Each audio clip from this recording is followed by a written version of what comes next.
पाकिस्तानी सियासत में गुज़िश्ता कुछ अरसे से दुबई का बहुत अहम किरदार रहा है।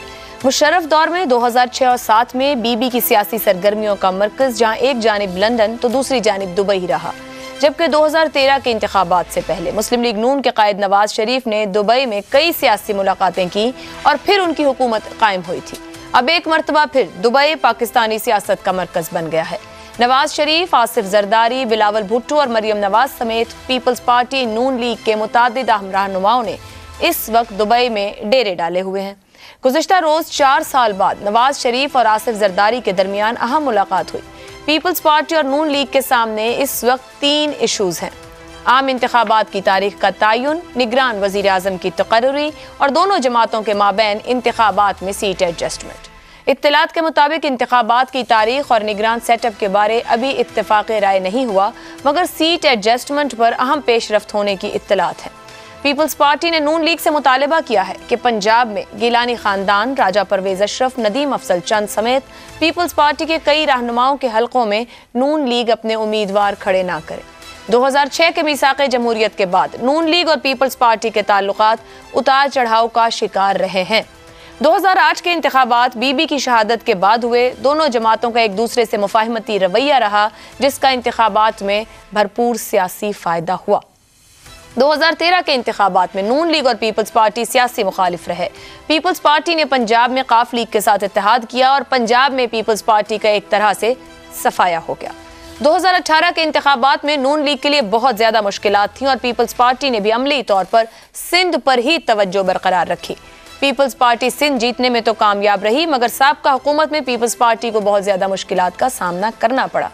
अब इंतखाबात में अगर नून लीग और पीपल्स पार्टी के दरमियान सीट एडजस्टमेंट होती है तो देखना होगा कि इसका ज्यादा फायदा पीपल्स पार्टी को होगा या फिर नून लीग को।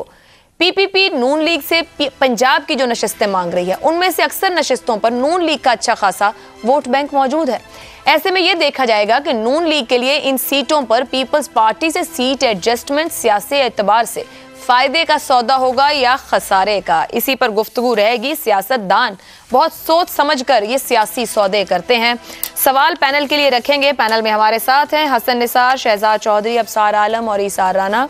प्रोग्राम का पहला सवाल आप सबके लिए: क्या नून लीग तख्ते लाहौर में पीपल्स पार्टी को हिस्सा देने के लिए तैयार हो जाएगी? हसन निसार साहब, एक माजी है इन दोनों जमातों का, अभी मैंने जिक्र भी किया 2008, 13 और 18 में। क्या लगता है तारीख दोहराएगी जो फायदा 2008 में इकट्ठे होने पर हुआ? और क्या नून लीग इस जगह है कि पीपल्स पार्टी को शराकतदार बना ले पंजाब में?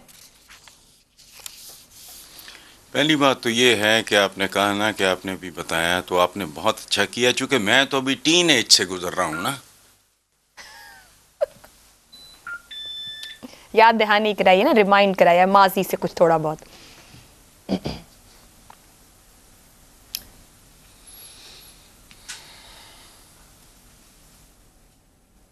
हसन साहब, हसन साहब आपको आवाज आ रही है? हसन साहब को आवाज नहीं आ रही। अब सार साहब, आप बड़ा मुस्कुराई हैं इस बात पर, क्या कहेंगे कि क्या वो आप तो बहुत ही तख्ते पंजाब को याद करते हैं और भी बहुत कुछ यहाँ से याद करते हैं, नून लीग कितना को देने को तैयार हो जाएगी? देखिए, मुस्कुरा इस बात पर रहा था हसन निसार साहब ने कहा मैं तो अभी टीन एज में हूँ, तो मैं सोच रहा था मेरा तो अभी बचपन भी ख़त्म नहीं हुआ फिर तो।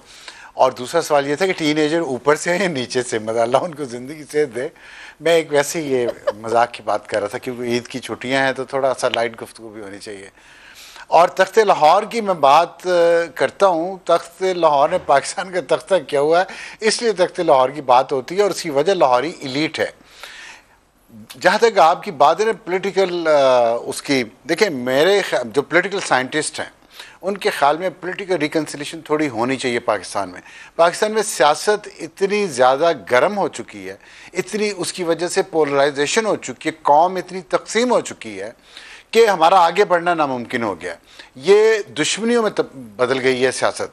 तो मेरा नहीं ख्याल कि ये किसी भी जमहूरी मुल्क के लिए, किसी भी मुल्क के लिए इतनी ज़्यादा दुश्मनी होना इख्तिलाफ राय की वजह से वो सेहतमंद है। वो बहुत इंतहाई नुकसानदेह है और हमें नुकसान जो है हम वो भुगत रहे हैं। ये नहीं कि नुकसान आने वाला है, हम भुगत रहे हैं। हम उस नुकसान के, उस तूफ़ान के दौर में से गुजर रहे हैं इसी अदम बर्दाश्त की वजह से। तो मेरा ख्याल है कि ये रवैये बदलने चाहिए और सियासत को थोड़ा सा ठंडा होना चाहिए, एक दूसरे के हुकूक का, एक दूसरे की राय का एहतराम करना सीखना चाहिए। और मैं ये समझता हूँ कि बहुत अच्छी बात है कि जो देखे सियासी जमात जो है ना, कोई भी सियासी जमात, उसकी पाकिस्तान एक फेडरेटिंग यूनिट पे मुश्तमिल कंट्री है।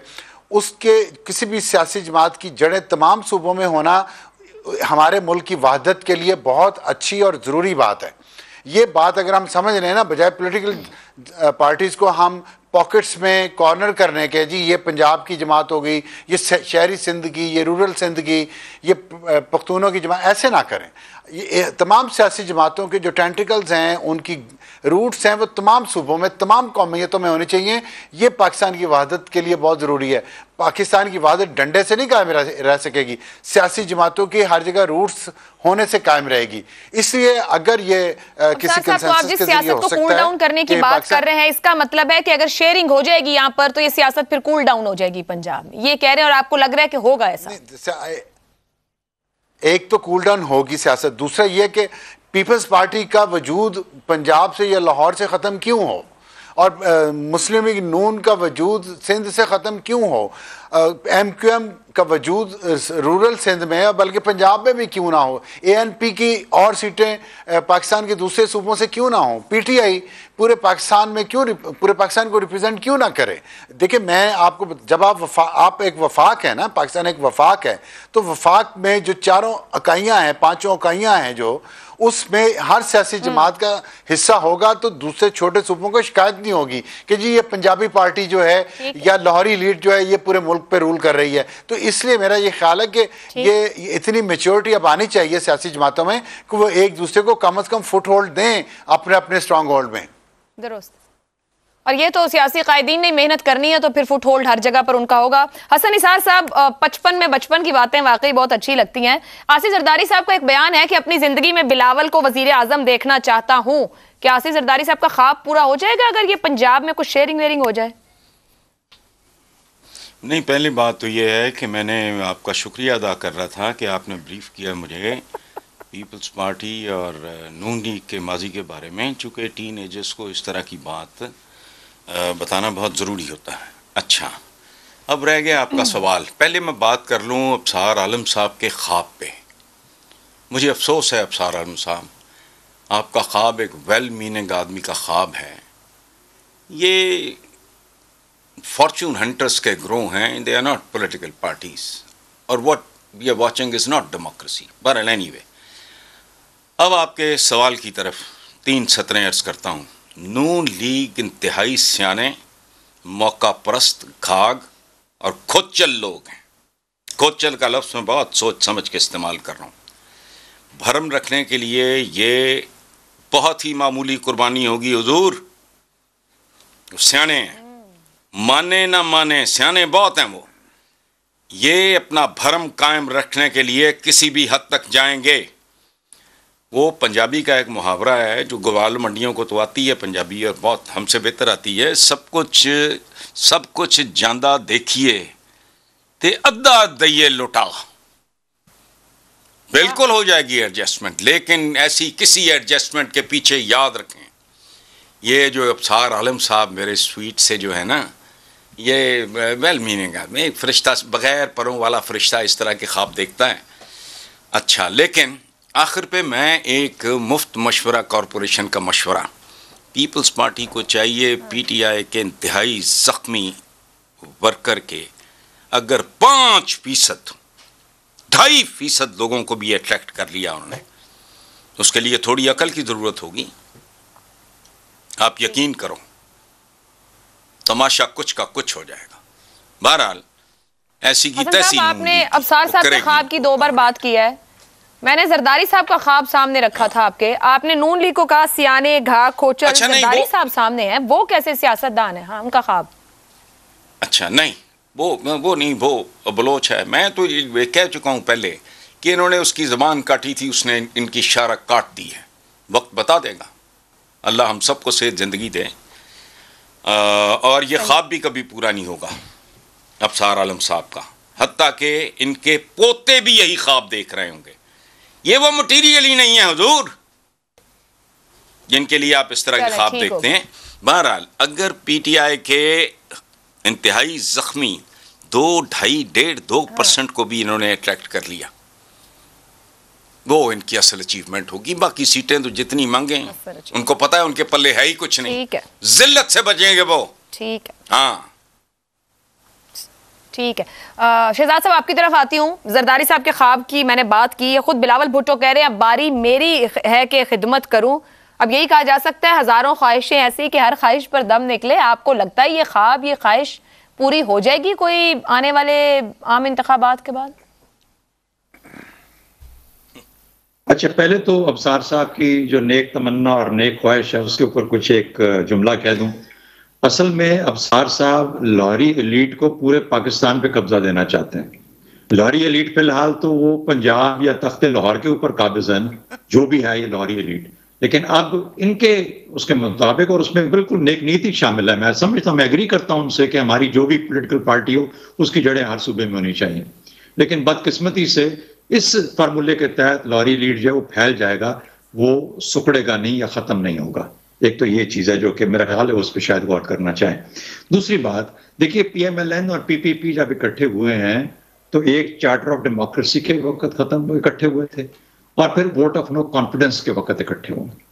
वोट ऑफ नो कॉन्फिडेंस उनकी डूबती सियासत, और खासतौर पर पीएमएलएन की बात कर रहा हूं, डूबती सियासत को बचाने का ये एक आखिरी मौका था जिसमें पाकिस्तान पीपल्स पार्टी ने नून लीग की मदद की उनको रिकवर करने में। वरना एक जो पार्टी पंजाब में जो चैलेंज बन के उभरी थी उसने नून लीग का तकरीबन पंजाब के अंदर धड़न तख्ता कर दिया हुआ था और शायद नून लीग के लिए फिर उठना मुश्किल हो जाता।